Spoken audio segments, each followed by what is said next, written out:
Hello বন্ধুরা, তোমরা সবাই কেমন আছো? আশা করছি অনেক অনেক ভালো আছো, আর আমি অনেক ভালো আছি। তাই ছিলাম ছোট্ট একটি ভিডিও নিয়ে। কি হলো জানো তো, কালকে আমার মা বাড়িতে চলে যাবে, তার জন্য ভাবছি এখন কিছু বানিয়ে খাবো। আর কি বানাবো সেটাই ভাবতে ভাবতে তো মনে হলো যে এগরোল খাওয়া যাক।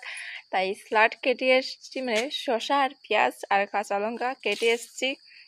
আর এখন আমি বানাবো এগ রোল। মানে আমাদের এখানে কারেন্ট নেই আজকে, যেহেতু রবিবার।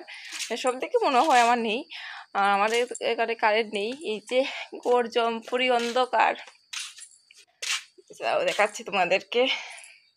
এই যে স্যালাড কেটে নিয়েছে, মানে পেঁয়াজ, কাঁচা লঙ্কা আর হলো শসা। এই যে কারেন্ট নেই,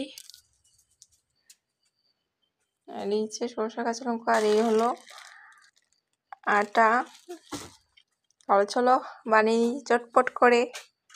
খাইবো খাইলে যন্ত্রণা করছে না, ঘুমাইছে যে পরশু দিন যন্ত্রণা খাইছে, ঘুমাইছে বা খাইতেও তো ঘুমাইছে।